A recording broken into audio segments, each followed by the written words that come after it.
Hello, sweethearts. I'm absolutely excited today because I'm going to teach you the most complex, phenomenal, the most amazing novel I've ever read. I have read other amazing novels which deal with magic realism, which use language in a very evocative manner, which question mainstream perceptions of femininity, masculinity, morality, etc. And Nights at the Circus is a combination of all that. I am amazed that somebody can write like this. It is Angela Carter's most important novel, her masterpiece from 1984. Can you imagine such an early novel?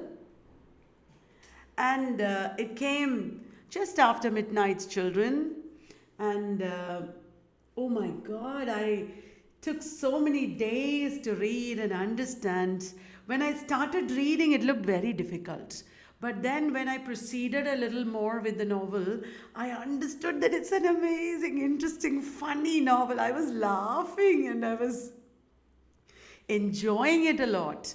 But the thing is, I did not understand all of it.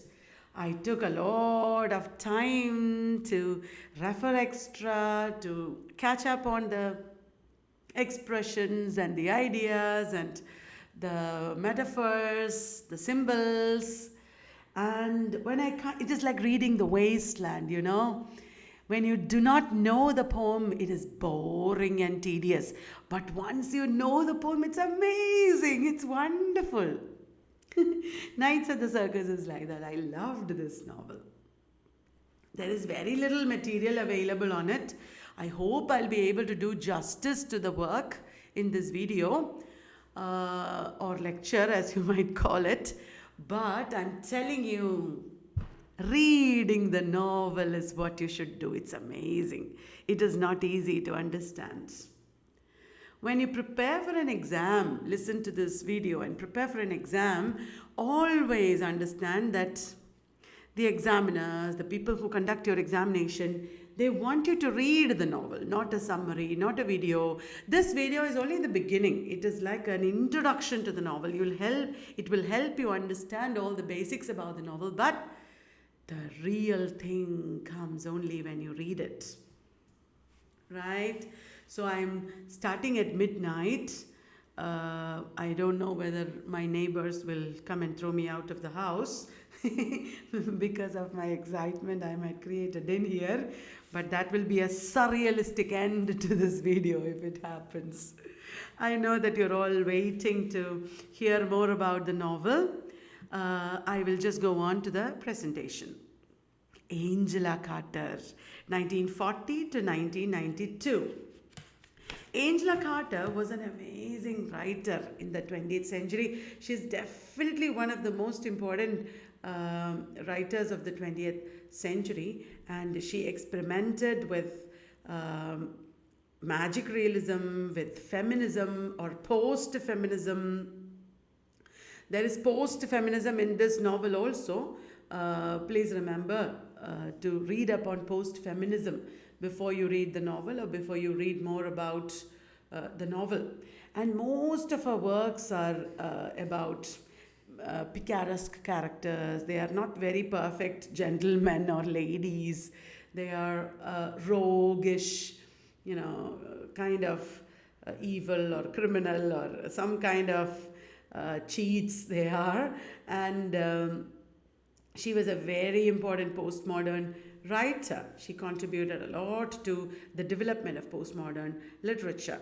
Angela Carter has written a lot of journalistic works because she worked for magazines, and she has written amazing novels, postmodern novels, like The Infernal Desire Machines of Dr. Hoffman, The Bloody Chamber, then there is the Magic Toy Shop first, and later work Wise Children. That is her last work. Many of these novels present a very surreal world where characters are not very realistic and situations are not very realistic. There's a lot of intertextuality and drama and artificiality. And there are also women characters searching for their identity, for their self image. That is a very common theme in most of Angela Carter's novels. In this novel, Nights at the Circus, she creates a very Bakhtinian or Rabelaisian world, carnivalesque world, with polyphony and grotesque realism. We will talk about a little bit about all that eventually. So let me go on to the slide. She was born in Eastbourne. It was a popular seaside resort on the Sussex coast, and she was born in 1940 at the beginning of the Second World War. It was a time when there was a lot of bombing happening in Britain, and the Second World War was frightening, and her mother left London at this time to take refuge there in Eastbourne from the Blitz. There was a lot of bombing happening, blitzkrieg happening, and her mother took refuge from the bombing in the seaside resort called Eastbourne. After that, she lived in South Yorkshire. She left Eastbourne and they lived in South Yorkshire, which is also a countryside, and then returned to London when Angela Carter was a young girl only after the war. So it's quite some time passed in the countryside. Thus, Carter could not claim London roots because she did not grow up in London. She was not born in London. And her protagonist, Sophie, makes a lot of her birth in London. She talks a lot about London, about the places in London, how London influenced her, and that kind of a connection with London, Angela Carter did not have. London is a metaphor. London denotes displacement and also personal and historical change or conflict, and also protection offered by matriarchs.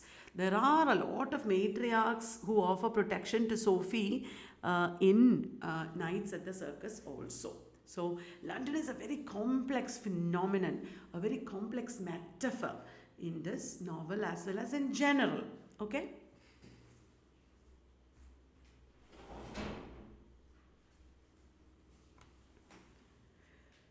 Now, Angela Carter took a degree in English. She studied particularly a curriculum which had to do with European medieval literature. Now, that medievalism must have really influenced her, you should understand, in creating all these fantastic stories, surrealistic stories. Medievalism must have influenced her. And she got it from the University of Bristol. You might know that Angela Carter is associated with Bristol. She wrote the Bristol Trilogy. Shadow Dance, Several Perceptions, and Love. Those are the three novels of the Bristol Trilogy, and she was associated with the University of Bristol. Angela Carter taught creative writing in several universities, including the very prestigious University of East Anglia.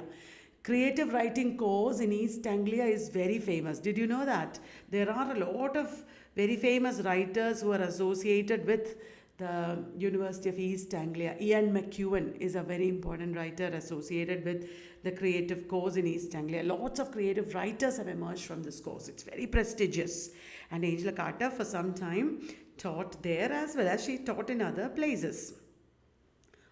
She died of cancer at the age of 51 in 1992. Her last novel, Wise Children, was published in 1991, just before this. And there was a lot of gap between Nights at the Circus, her penultimate novel, and Wise Children. I told you Nights at the Circus came in 1984, and Wise Children came in 1991. Let us take a look at Angela Carter as a writer. Angela Carter traveled widely, especially in the US, the UK, Australia, and even Japan. She even lived in Japan for some time, and all these places and their cultures influenced Angela Carter. Internationalism was reflected in her writings very profoundly. In most of her writings, you will see that there are people from different cultures coming together. Different places, different cultures always come together in Angela Carter's writings. Now, Nights at the Circus, for example, is such an international novel. It starts in London. Nights at the Circus starts in London, and it is rooted in London life. It is rooted in London life. You know that Sophie was born in London, and she makes a lot about London culture, but draws on other European cultures and non-Western traditions of literature and philosophy. In Angela Carter's Nights at the Circus, there are references to many other non-Western cultures, and she makes references to Russia. Not just reference, part of the novel is set in Russia. She talks about Russia, she makes references to Japan, USA, and part of the novel is set in Siberia. Angela Carter wrote voluminously across genres and media. Angela Carter wrote a lot in very different genres, many different media, and she transcended the boundaries of fact and fiction. She wrote 9 novels altogether, 4 short story collections, 4 children's books, so many books, Hannah, 4 children's books, 1 book of poems, 4 radio plays, 2 screenplays, 2 television scripts, a large volume of journalistic essays, reviews, etc.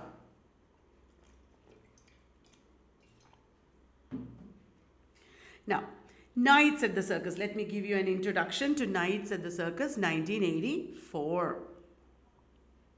It is the penultimate novel of our Angela Carter. It was published by Vintage of Penguin.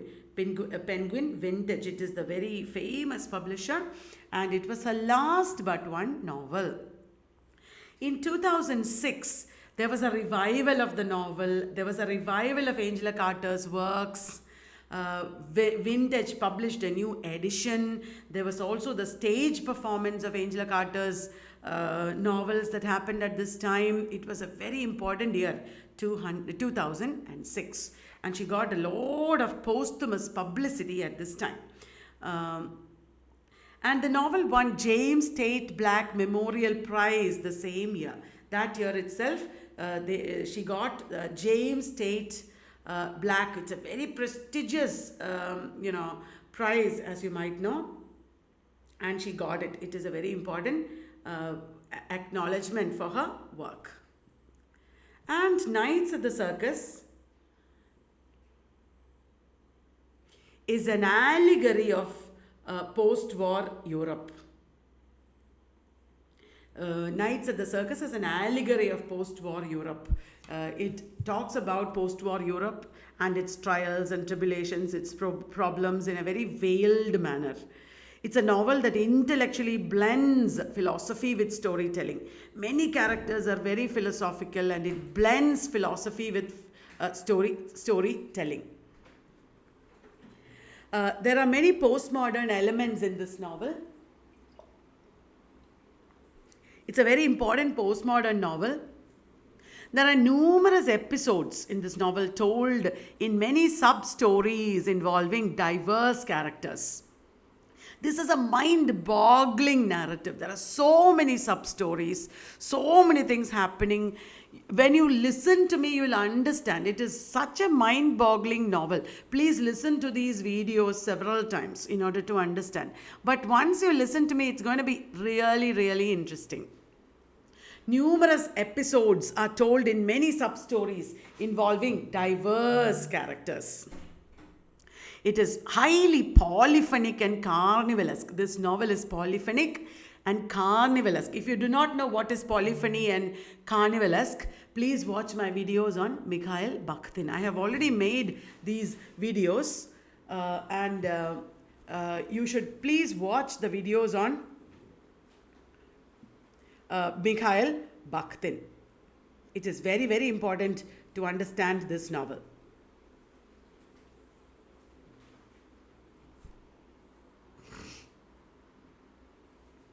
You know that there are, you probably know that Nights at the Circus talks about a circus because the protagonist is working in a circus. It's a highly polyphonic and carnivalesque novel, and the circus, which is the setting, is metaphoric.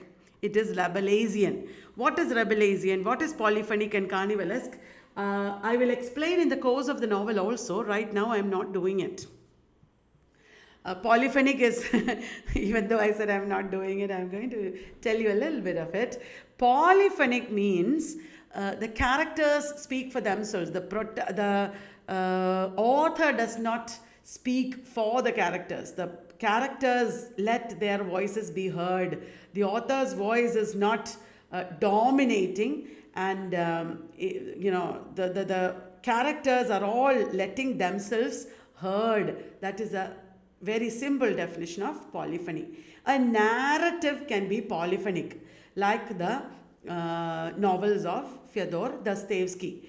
Bakhtin gave the importance of Fyodor Dostoevsky, and in Dostoevsky's novels, there is a many-voicedness because there are many perspectives, many people expressing their divergent views.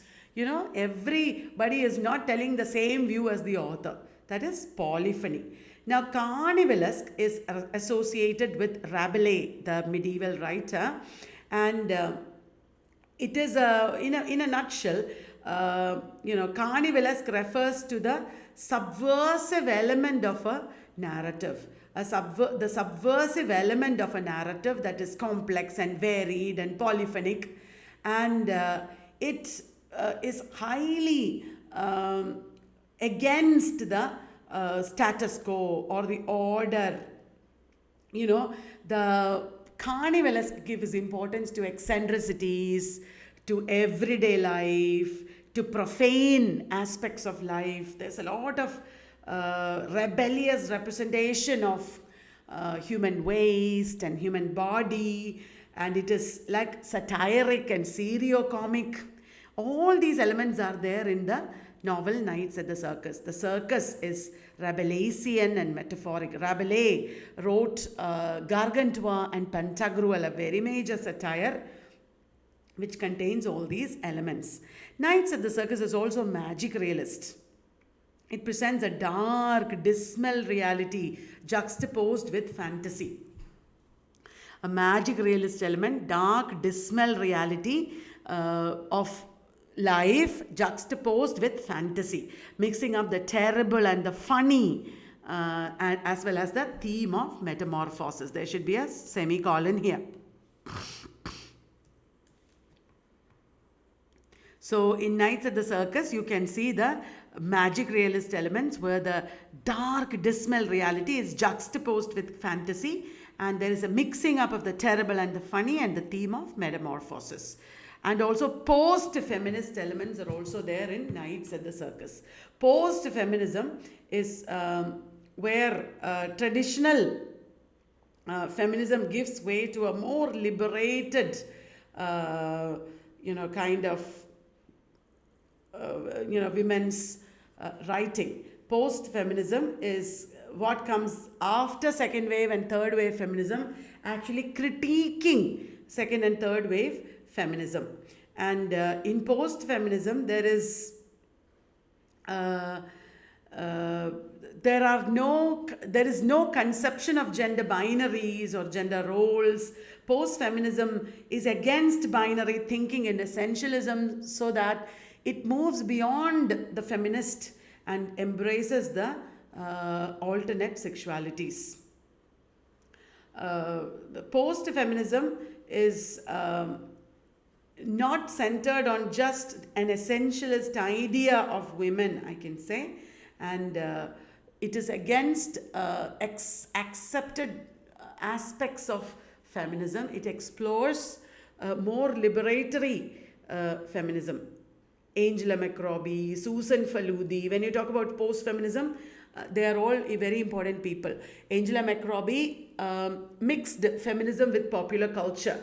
That is a very important aspect of post-feminism. In post-feminism also, feminism and popular culture get mixed. post-feminism moved beyond the limitations of earlier feminism. So it, sometimes uses femininity in the sense of a commodity, sometimes consumerism. All these things become important in post-feminism. Post-feminism is associated with youth cultures, the young women youth cultures of the 21st century, more or less. So Angela Carter contributed to post-feminist ideas in her novels, especially Nights at the Circus. Now the structure of the novel. The novel Nights at the Circus is written in the style of a classic 3-act play in an extremely theatrical manner. It is written in the style of a classic 3-act play. It has 3 major acts: London, Petersburg, and Siberia. And it is written in a very dramatic, artificial, theatrical manner.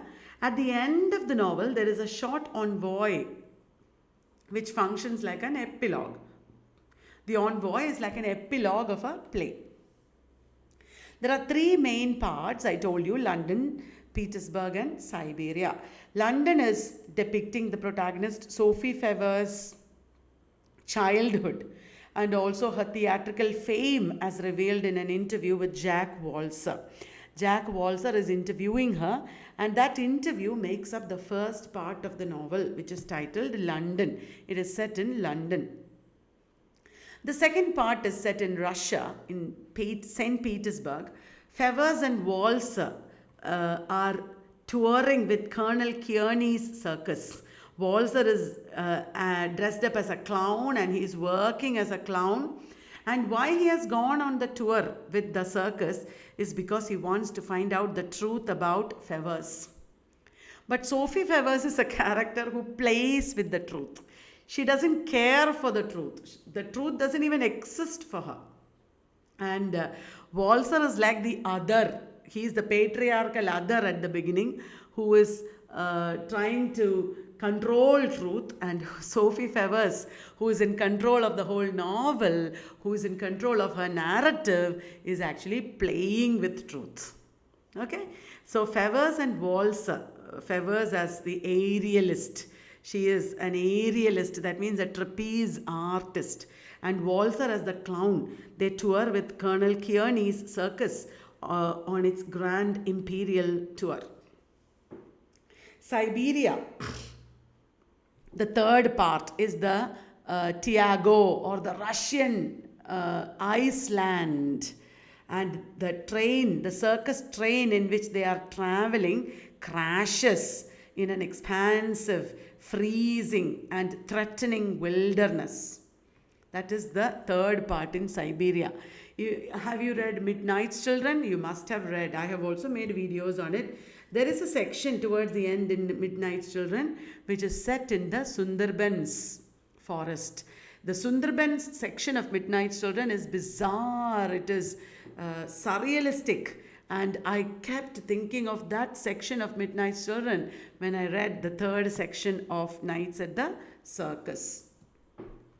The circus train crashes in the wilderness, the ice-capped wilderness, and the characters are marooned here for the rest of the novel. That is the third part. So there are 3 parts: London, Petersburg, and Siberia. Will you remember? Okay. Now let me give you an overview of the plot. The year is 1899. That is a very important year. At the end of the 19th century, this is the period of decadence. Everything, morality is decadent at this time, and the new century is dawning. The new age is dawning in the form of the 20th century. And in the novel itself, we have this beautiful line: as the last cobwebs of the old century blow away. That is the beautiful line that you find in the novel. In the presentation, whenever I'm quoting from the novel, I have actually put it in red. So when you see red letters, you can understand that it is a quotation from the novel. And in that year, at the end of the 19th century, the world is full of possibilities and people are going crazy over money, sex, love, and freedom.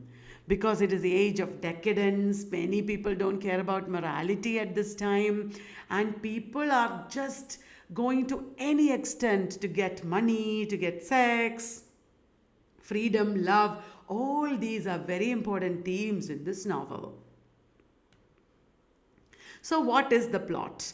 Jack Walser, a young, cynical journalist from California, he's a young, cynical journalist from California. He is fascinated by the story of a star aerialist in a London based traveling circus. And her name is Sophie Fevvers.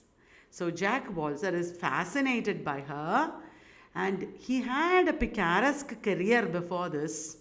But now he boasts of the smoothest manners. He's a gentleman and he's a rationalist, and he is actually acting very normal and very reserved and very decent. What does he do? He manages to get a backstage interview of Sophie Fevvers after her performance at Alhambra Music Hall. That is where she performs. Very important. She performs at the Alhambra Music Hall. And just after her performance, what did she perform? Trapeze artist she is. So she's an aerialist. And after that, immediately after that, he manages to get a backstage interview. He meets her in her dressing room. Her dressing room is strewn with underwear and empty bottles. And Jack Walser says, a masterpiece of exquisitely feminine squalor. It is not a very formal setting. It is a very informal setting, and our Sophie is also a very informal woman. Actually, she has come from the lower class and she speaks a very lower class Cockney dialect, and her dressing room is strewn with underwear and empty bottles. You know why? Because she keeps drinking fizz drinks, carbonated drinks all the time. It's a masterpiece of exquisitely feminine squalor. And this interview that he is taking of Sophie Fevvers will be part of a series called The Great Humbugs of the World. It will be part of a series called The Great Humbugs of the World. It is not a very serious interview. He is going to interview all the great humbugs of the world. Can you believe that? So Jack Walser wants to know her background. He wants to know more about her, and he also wants to find out if she has feathers and magical powers. He is greatly interested in finding out if she has feathers. You will wonder, what? How will a woman have feathers? In the next slide, I will tell you that story.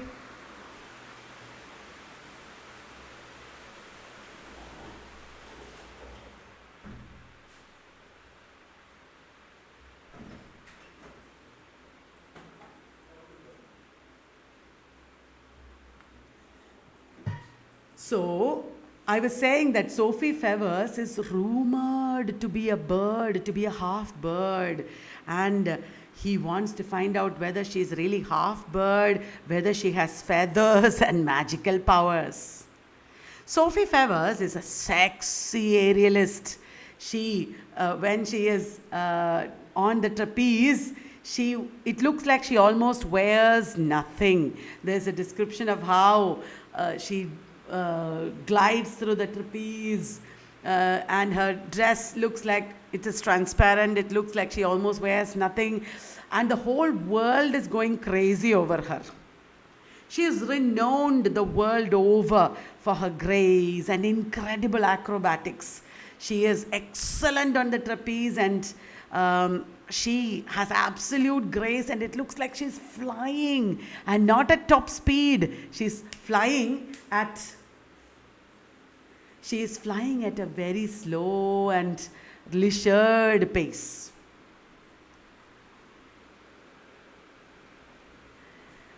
Sophie is so famous.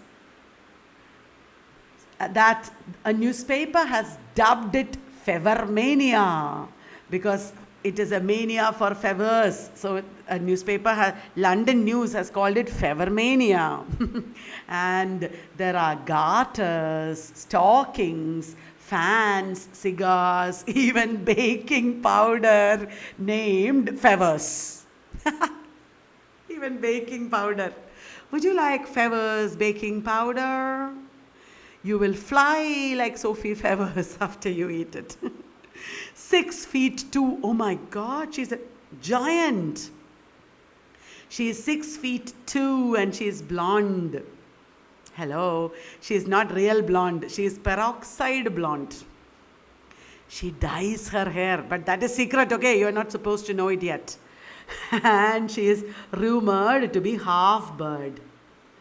There is her slogan written in her show. When she is performing, her slogan is written, "Is she fact or is she fiction?" It is written in French.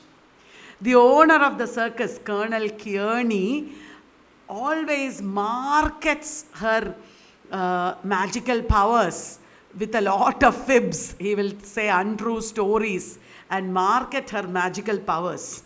And he highlights the fantastic quality of Sophie Fevvers with the slogan, "Is she fact or is she fiction?" Just now, she has had a tour of the European countries. She has just returned from Europe. And in Paris, you know what she's called? She's called the English angel, not he. It is she. Okay. So in Paris, she is called the English angel, not in English, in French.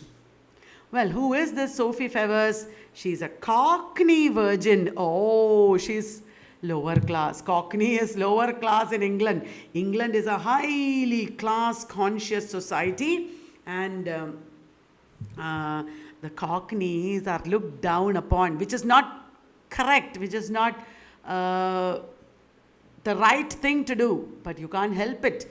The upper classes in England look down upon the Cockney people, the lower class people. So she's a Cockney virgin. And you know, the Cockney dialect is very different from English. Not only is their pronunciation different, sometimes they also have new words. You know another Cockney person. Who is that? Eliza Haywood in Pygmalion.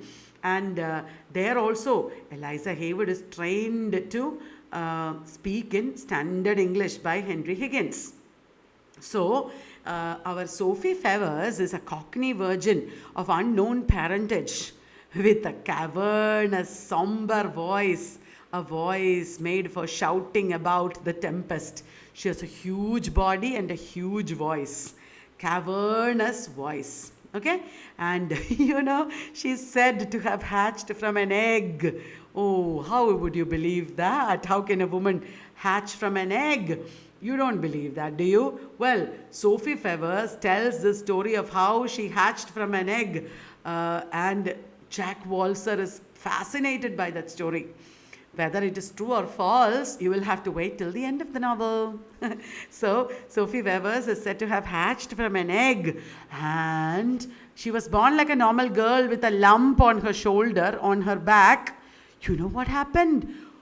When she had reached puberty, she sprouted wings. Suddenly, wings she grew. Wow. Look at the opening of the novel. "Lord love you, sir." Fevvers sang out in a voice that clanged like dustbin lids. Such a heavy voice she has. "As to my place of birth, why, I first saw light of day right here in smoky old London, didn't I?" The way she speaks, the words she uses, the pronunciation, everything identifies her as Cockney. Not billed the Cockney Venus for nothing, sir, though she could just as well have called me Helen of the High Wire, due to the unusual circumstances in which I came ashore. For I never dogged via what you might call the normal channels, sir. Oh dear me, no. But just like Helen of Troy was hatched. That hatched is also the last word of the first chapter. A lot of things she says will go above your head because she is Cockney. But The way she speaks, it is so hilarious and so straightforward and, long winding. This is the way the lower classes in London spoke. Hatched out of a bloody great egg, while Bow bells rang as ever is Bow bells. The bells, the Big Ben that is always ringing, telling the time. The blonde guffawed uproariously, slapped the marbly thigh on which her wrap fell open, and flashed a pair of vast blue, indecorous eyes at the young reporter with his open notebook and his poised pencil, as if to dare him, believe it or not. She is like daring him. I am reminded of the Playboy of the Western World, where Christy Mahon is also telling untruths in the same way, and that truth becomes his reality. And this is what our Oscar Wilde also did. Oscar Wilde also showed absolutely unbelievable things on stage and made it look like they are realities. There are two people, both of them are calling themselves Ernest, and both of them love women who will marry only Ernest, and finally they turn out to be brothers. Their father is called Ernest. Come on, you don't believe it. It is so artificial, the story. Pretentious. And at the end, the pretensions turn out to be reality. This artificiality is all that we have. There is no other reality. This is all that we have. Like that, this is also a Victorian novel in the sense it is set in the Victorian period. And look at Sophie Fevvers telling an absolutely rubbish story, an absolutely unbelievable story, and making it look like real. So this is actually a dig at the pretensions of the Victorian society. Then she spun around on her swiveling dressing tool. It was a plush-topped, backless piano stool lifted from the rehearsal room. She's not a very rich woman in the dressing room that she uses. It is a tool lifted from the rehearsal room, and confronted herself with a grin in the mirror. Unobtrusively, there are so many times mirrors appear in the novel. It's a very important motif in the novel. The motif of mirrors, and how people who look into the mirrors search for identities. A very important influence on Angela Carter was Lewis Carroll, the author of Alice in Wonderland. You know that mirrors is a very important convention in Alice in Wonderland. You know that, right? Sizes, changing shape or transformation. All these are part of this novel also. Lewis Carroll and Alice in Wonderland, remember. And she looked at the mirror. She ripped 6 inches of false lash from her left eyelid with an incisive gesture and a small explosive rasping sound. She's a very vulgar woman according to higher class standards.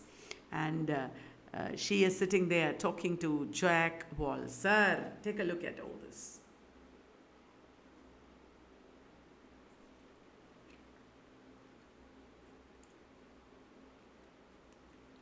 Did you take a look? Now, coming back, Fame in London. That is what I've titled this slide. Sophie is talking to Jack Walser after she has finished the European tour. And she says she conquered the continent in that tour. Everywhere she went, she was very famous. Back in London, after she got famous in Europe, when she came back to London, she got even more famous like never before. Everybody started celebrating Sophie. Look at the excerpt from the novel. Her native city welcomed her home with such delirium that the Illustrated London News dubbed the phenomenon Fevermania. London News. Everywhere you saw her picture. The shops were crammed with fevers, garters, stockings, fans, cigars, shaving soap. She even lent it to a brand of baking powder. If you added a spoonful of the stuff, up in the air went your sponge cake, just as she did. Heroine of the hour, object of learned discussion and profane surmise. This Helen, she is not the real Helen, she is like Helen of Troy. This Helen launched 1,000 ships, mostly on the lewd side. Lewd means immoral. Have you heard the one about how Fevvers got it up for the traveling salesman? Got it up means gave the traveling salesman an erection. Her name was on the lips of all, from Duchess to costermonger. Hilarious. Now, a bird in a gilded cage. Sophie's dainty performance. She's like gliding on the trapeze. Her dainty performance on the trapeze is described in detail. There is so much description that I have glossed over. I could not bring everything into the PowerPoint presentation, because then the PowerPoint presentation will be more complex and longer than the novel itself. So, Sophie's dainty performance is described in detail. She appeared inside a cage. Oh, she's a bird in a gilded cage. That is the meaning. And when the trapeze is lowered, she parted the bars of the cage and she came out. Wow, so powerful. She flung off her mantle, and on her back was her furled plumage. My God, when she threw off her mantle, you could see wings on her back, as gaudy as that of a Brazilian cockatoo. Her plumage, her wings were so bright. And then she made the spectators speechless with wonder. You know what she did? She rose up on tiptoe and slowly twirled around, giving the spectators a comprehensive view of her back. Seeing is believing. That is a very important statement. It's a very philosophical statement. And this line, this phrase, seeing is believing, is used several times in the novel. She turned around and showed everybody her plumage. Seeing is believing. You see it and you believe it. Then she spread out her superb, heavy arms in a backward gesture of benediction. Can you see it in front of your eyes? I'm doing it here. Recording, I'm throwing my arms back. Can you see it? And as she did so, her wings spread. Oh, I'm also trying to do the same, but I don't have wings. Do you have? Anyway, as she did so, her wings spread too, a polychromatic unfolding, fully 6 feet across, spread of an eagle, a condor, an albatross. Like a huge bird, she spread her wings, fed to excess on the same diet that makes flamingos think. She performed breathtaking feats after this on her trapeze, and a relaxed, leisurely pace that was unusual. Usually when people are on the trapeze, they have to swing fast. They do things fast. That is the trick. But Sophie has her wings and she's doing it in a leisured, relaxed pace. It is like dance on the trapeze. Walser wanted to see if she had a navel or a belly button. He was eager to see if she had a belly button, because if she were born like ordinary people, then she would have a belly button. But if she is hatched from an egg, then she will not have, because the belly button is where you are linked to your mother through the umbilical cord. So he wanted to see if she had a navel, but through her dress and swinging, he can't make it out. And after this, he meets Fevvers. This is the performance. And after this, he meets Fevvers in her room. She appears kind of lonely. She doesn't have a lot of friends and she is alone. She's accompanied by Lizzie, a servant or a companion, but she is lonely. And she's constantly accompanied by her companion Lizzie, a tiny gnome-like apparition. Lizzie is an older woman. She is tiny and she is gnome-like. Lizzie helps Fevvers to take off her makeup as Fevvers speaks. Fevvers is now speaking. Fevvers likes to be called Fevvers. She doesn't have the name Sophie. She tells Walser to call her Fevvers.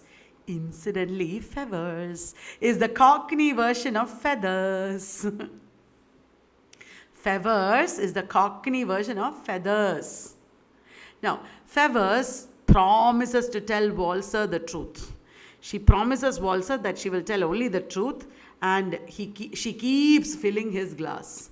He tries to put the glass away somewhere where she cannot fill it because he doesn't want to drink so much of the carbonated drink. But she keeps filling his glass. She says that she has never told the story to anyone else. She's so famous, and she tells Walser she never told the story to anybody else. We don't believe that. Is she cooking it up? What is real, like Walser, you are also thinking. And she thinks he won't believe her story anyway. She thinks he won't believe her story anyway. It will look like a fib. Now, Fevvers tells her life story in Cockney dialect. The female narrator is in full control of her story. She is telling the story from beginning to end, and she is in full control of her story. How did her life begin? She was found in her infancy by Lizzie herself in a basket at the doorstep of a brothel. There was a certain house where I was born. I was found, and she was hatched like Helen of Troy, not born. Lizzie at that time was the housekeeper of the brothel. And there is ex-whore written all over her. She used to be a prostitute. But then Lizzie herself says she talked too much about praying, and she converted people to the Church of Rome, and finally her job as prostitute was taken away from her. Look at the description by Fevvers. When I was a baby, you could have distinguished me in a crowd of foundlings only by just this little bit of down of yellow fluff on my back. Have you seen small chicklings, young one of hens? When they are born, they have just a little fluff, yellow fluff on their back, on top of both my shoulder blades. Just like the fluff on a chick it was. And she who found me on the steps at Wapping, me in the laundry basket in which persons unknown left me, she doesn't know her parents. A little babe, most lovingly packed up in new straw, sweetly sleeping among a litter of broken eggshells. Oh, why eggshells? Because she is newly hatched. Can you believe that? She is in a basket and there are eggshells around her. Oh, she who stumbled over this poor abandoned creature, clasped me at that moment in her arms. She's talking about how Lizzie clasped the baby out of the abundant goodness of her heart and took me in like that. Lizzie adopted Sophie as her daughter. Then, as Walser is listening to Sophie tell her story, there is a Rabelaisian description of Sophie. What is a Rabelaisian carnivalesque description? If you don't know, here it is. Fevvers speaks in Cockney, and the truthfulness of her narration is increasingly become suspect. You don't want to believe her. In between, she gluttonously gorged on hot meat pies. On hot meat pies with eel sauce, mashed potatoes, dried peas cooked in greenish liquor, and so on and so forth. A boy brought her this food, and look at the description, Rabelaisian description. She tucked into this earthiest. It is not divine, it is earthiest, coarsest, cabby's fare. That means what truck drivers or taxi drivers will eat. With gargantuan enthusiasm. Gargantuan means like a giant. Gargantua and Pantagruel in Rabelais's satire are both giants, father and son. So she tucked into this coarse food with gargantuan enthusiasm. She gorged, she stuffed herself, she spilled gravy on herself, she sucked up peas from the knife. Very vulgar, eh? When you are eating, don't do all these things. Have some table manners, yaar. Okay, she had a gullet to match her size and table manners of the Elizabethan variety. That means no table manners. Impressed, Walser waited with the stubborn docility of his profession. He waited patiently until his subject had finished eating, until at last her enormous appetite was satisfied. She wiped her lips on her sleeve and belched. She let out a loud belch. Belch. She gave him another queer look, as if she half hoped the spectacle of her gluttony would drive him away. But since he remained, notebook on knee, pencil in hand, sitting on her sofa, she sighed, belched again, and continued. All these belches, eating, drinking, farting, or breaking wind, all these are elements of Rabelaisian carnivalesque. There is a concept in Bakhtin called the grotesque body. Sophie Fevvers is the very best example. Fevvers is from a lower class Cockney background and has unabashed, vulgar and indecorous ways. This image completely negates the cultural stereotype of Victorian woman. What is woman at that time? Prim and proper and chaste and wonderful. That stereotype is completely negated here. And Fevvers is presented as a true carnival grotesque figure. Activities like eating, drinking, belching, yawning, breaking wind are all manifestations of the grotesque body. The grotesque body defies the regulations of the classic body with its closed, smooth surface. The classic body has a closed, smooth surface. The grotesque body is cosmic and universal and shocking. Look at this. A hissing flute of bubbly, bubbly means the drink that she's drinking, stood beside her own elbow on the dressing table. The still crepitating bottle lodged negligently in the toilet jug, packed in eyes that might have come from a fishmonger's. For a shiny scale or two stayed trapped within the chunks. When you look at the eyes, you can see fish scales inside it. Oh my God. And this twice used ice must surely be the source of the marine aroma. There is a fishy smell in the room. Something fishy about the Cockney Venus. That is a pun. It means fish smell as well as unbelievable quality.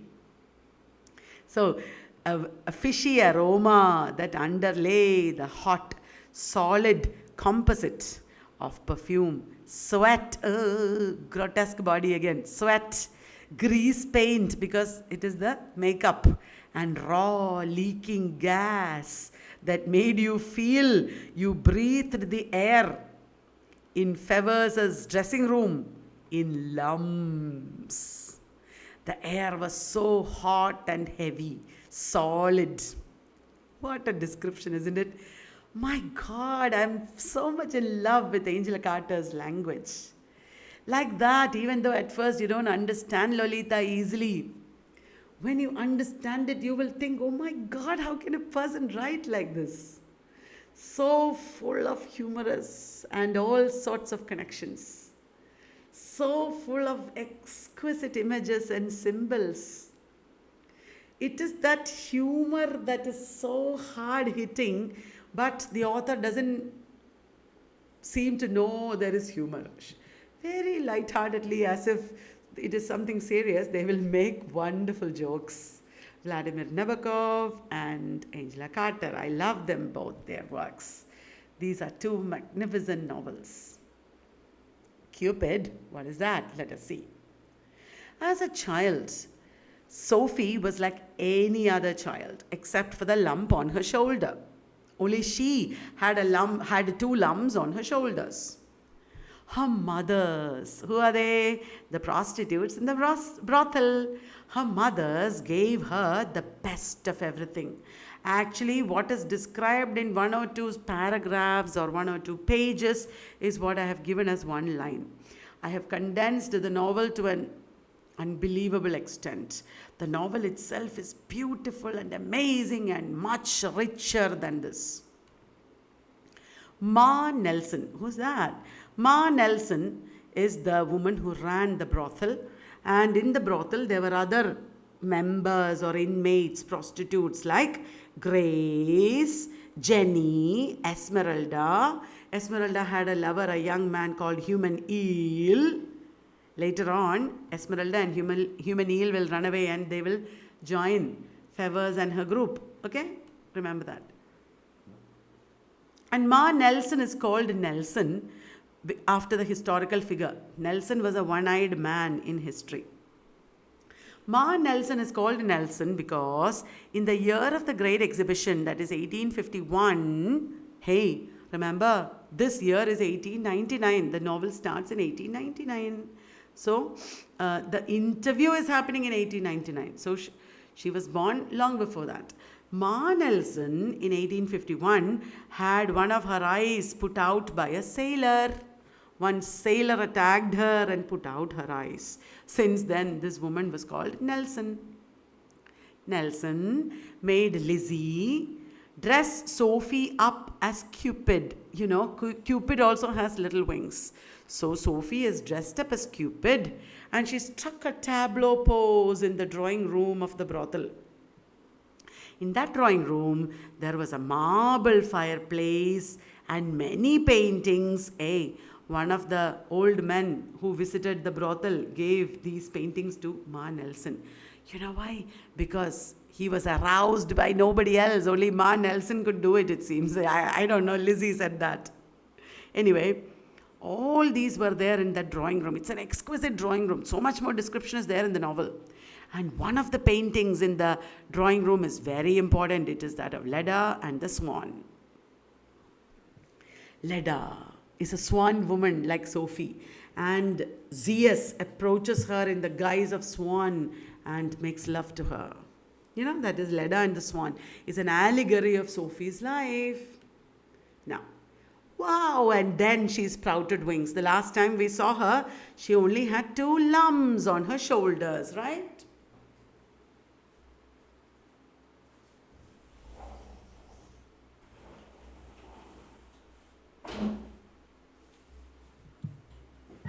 So how did she sprout wings? Let us see. After she started menstruating, that is, she's in her puberty, Fevvers' lump began to itch. Oh, she began to itch. She began to scratch her back on chairs, on walls, and she was itching all the time. And no amount of soothing lotions and cooling powders could calm the fearful storm in my erupting skin. She was itching all the time. Her mothers took the best care to help her, but nothing helped. And one day, the wings broke out. They were not multicolored like they are now. Why they are multicolored now? Shh, it's a secret. She's dyeing them. At that time, her wings were also like her hair, blonde. She says there was no pain, only bewilderment. Like Gregor Samsa turned into a roach. There was no pain, only bewilderment, right? And then she whispers and lets waltz her into a secret that nobody knows. Hello, you know that already. I told you just now. The secret is that she dyes her plumage. Her plumage is not originally this color. Look at the excerpt. My feathers, sir, I dye them. At first, Sophie calls Walser sir throughout the interview, and later she stops calling him sir. And finally, they are in love, as you might expect. So, my feathers, sir, I dye them. Don't think I bore such gaudy colors from puberty. I commenced to dye my feathers at the start of my public career on the trapeze in order to simulate more perfectly the tropic bird. In my white girlhood and earlier years, I kept my natural color, which is a kind of blonde, only a little darker than the hair on my head. More the color of that on my private parts. She's very vulgar. She will speak vulgar things very easily. Now, that's my dreadful secret, Mr. Walser. And to tell the whole truth and nothing but the truth, the only deception which I practice on the public. The only deception that she practices on the public is dyeing her plumage, as if her plumage is real. How can we believe it? Liza and Ma Nelson got excited that she's turning into an angel. Our little bird is turning into an angel. They were very happy. And now that she has wings, what does she want to do? She wants to learn to fly. She secretly tried to fly, but couldn't. Once, you know what she did? She climbed up the mantelpiece to bring down Ma Nelson's clock. She stood there on the mantelpiece. She had actually climbed from a chair. She kicked the chair away, stood there looking down. What a long way down the floor looked. She is feeling scared. It was only a few feet below, you understand, no great distance in itself. Yet it yawned before me like a chasm. And indeed, you might say that this gulf now before me represented the grand abyss, the poignant divide that would henceforth separate me from common humanity. From this point onwards, she and the common humanity will be separated. And that gap between the mantelpiece and the floor looked like such a gap. She jumped and fell. She couldn't fly. She said, I fell like Lucifer. Like Lucifer was the fallen angel, isn't it? And our Sophie fallen angel fell and got a bloody nose. Describing this, she turns to Walser and gave him one penetrating look with her eyes. She turned and looked at Walser. She's very coquettish and flirtatious, and she knows how to control people, how to impress people, you know. She is totally in command of her self-image. So describing this, she turned to Walser and gave him one penetrating look with her eyes, made for the stage. Walser felt the strangest sensation, as if these eyes of the aerialist were a pair of sets of Chinese boxes. He is affected by these eyes. He felt that these eyes were a pair of Chinese boxes. What is the peculiarity of Chinese boxes? Box within box within box. Each one opened into a world, into a world, into a world. Like I felt a funeral in my brain, the woman is falling, world after world after world, isn't it? An infinite plurality of worlds. You can use this beautiful expression, infinite plurality of worlds, when you write about I felt a funeral. And these unguessable depths exercised the strongest possible attraction, so that he felt himself trembling as if he too stood on an unknown threshold. Beautiful language. And then she started observing pigeons. And from the birds, she learned to fly. Lizzie played the part of the bird mother. Lizzie is the patroness. She's the bird mother. The upper part of Sophie's body grew at a tremendous pace because she needs to have powerful muscles to move her wings, right?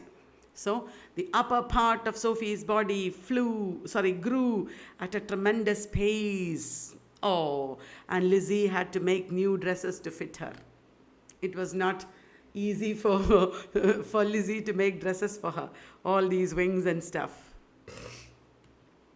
And then one day, you know what happened? Having seen a bird mother, not Sophie's bird mother, but another bird mother, push its chick off the roof to teach it to fly, what happened is one moonless night, Lizzie and her apprentice, that is Sophie, crawled onto the roof like sorceresses.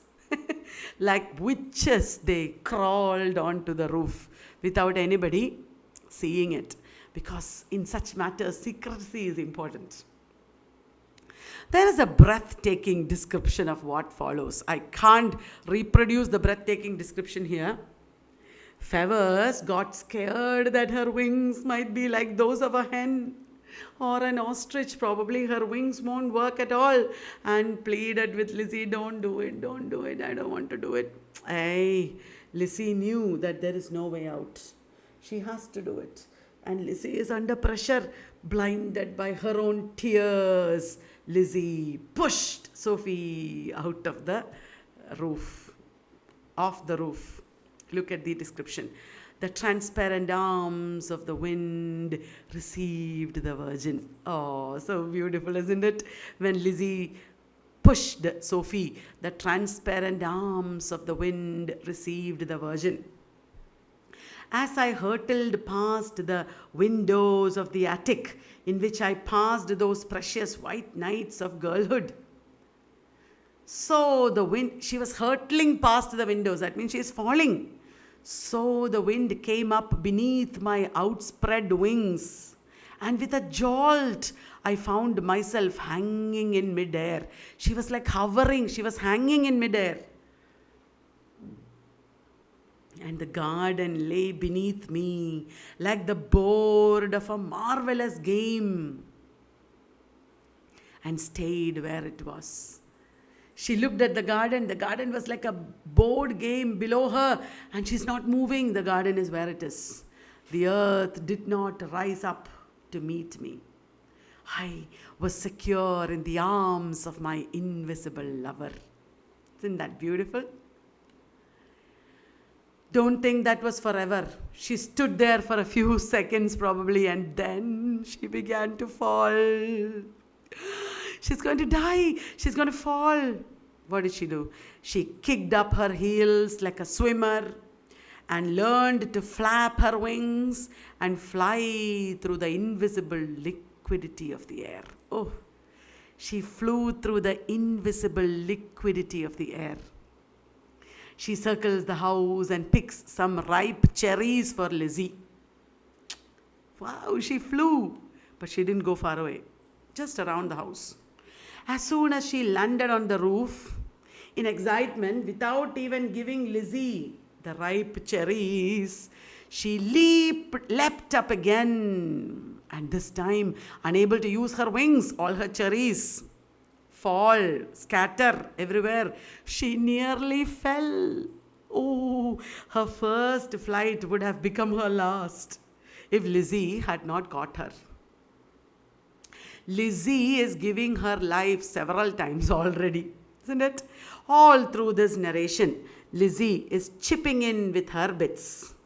Lizzie is chipping in language that is often unapologetically vulgar. And it is immediately admonished by Fevvers. Hey, don't say that, chum. She is admonishing Lizzie. And Lizzie is also pouring out more and more drink for Sophie all this time. Sophie as well as Walser. For both of them, Lizzie is also pouring out more and more drink. Now, Ma Nelson's decline. Ma Nelson now dresses Sophie up as the Greek statue Winged Victory. That's a very famous Greek statue. Ma Nelson dresses up our Sophie as Winged Victory. But then why? You know why? Because Winged Victory has wings as well as arms, like our Sophie. Then what happened? Ma Nelson realized that Winged Victory holds something in her hand. What is it? She stumbles upon the word sword. It looks like Winged Victory has a sword in her hand. And immediately Ma Nelson made a gilt sword. And that gilt sword is given to Sophie. She's holding it up. A large woman with a sword is not the best advertisement for a brothel. Men who came there particularly did not like this tableau. Soon, Nelson's business began to suffer. At that time, Fevvers was only 14. She attributes this dwindling business to the influence of Baudelaire, the French poet. Sophie Fevvers says that this decline in business is due to the influence of Baudelaire. Who is Baudelaire? A poor fellow who loved horse, not for the pleasure of it, but because he perceived the horror of it. Ma Nelson is emulating Baudelaire, rather. And also, Nelson was a supporter of the suffragettes. That is not something ordinary people like. Ordinary people don't want women to start voting, And Nelson was a supporter of voting rights for women. Assured that she sprouted wings due to some special fate. Sophie is thinking, Fevvers is thinking that there must be some special fate that her feathers are linked to. There must be some special reason why she got feathers, she's thinking. And Fevvers devoted herself to studying flying. She devoted herself to the study of aerodynamics. Wow, have you studied that? Aerodynamics and the physiology of flight. How do birds fly? What is the aerodynamics of flight? What is the physiology of flight? She is studying, poor thing, Sophie Fevvers.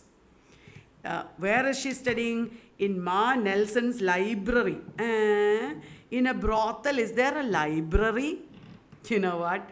Some man left the library for her. That is how there was a library in the brothel.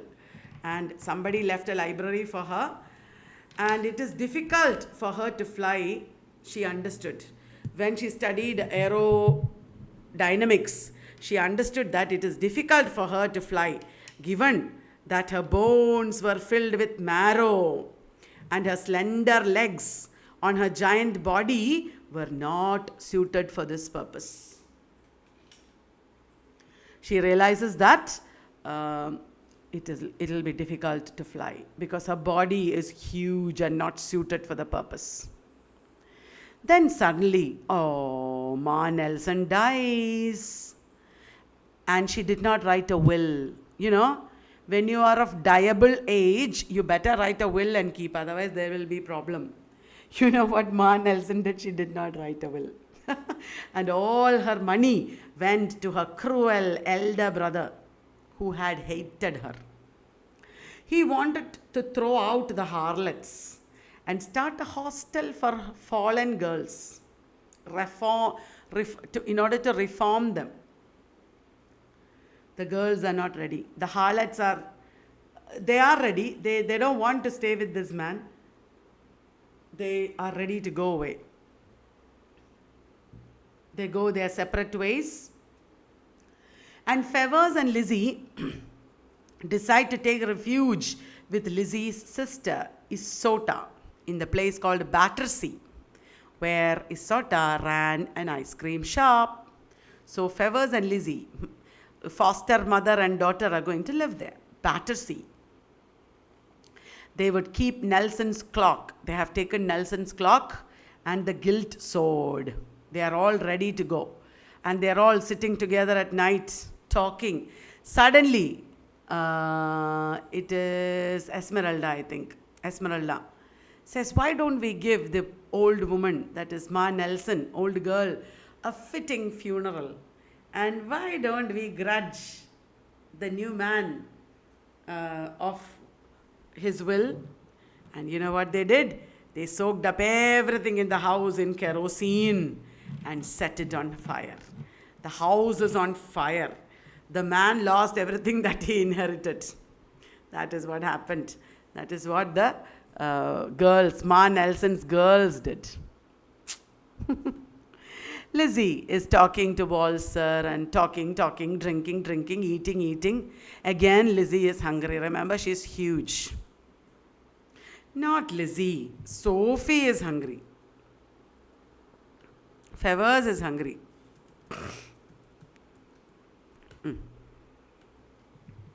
Fevvers is hungry again, and Lizzie goes out for midnight sandwiches. She says, okay, I'll bring sandwiches. Walser is alone with Fevvers, and then she yawned. Wow. Like that. Are you yawning? Fevvers yawned with prodigious energy. Remember, she's a giant, opening up a crimson maw the size of that of a basking shark, taking in enough air to lift a montgolfier. And then she stretched herself suddenly and hugely. Remember, it's midnight. Extending every muscle as a cat does, until it seemed she intended to fill up all the mirror, all the room with her bulk. As she raised her arms, Walser, confronted by stubbled, thickly powdered armpits, felt faint. Oh my God, he has never seen armpits so huge. She could easily crush him to death in her huge arms, he thought. And although he was a big man with the strength of Californian sunshine distilled in his limbs, he resolved never to go near this woman because this woman will crush him.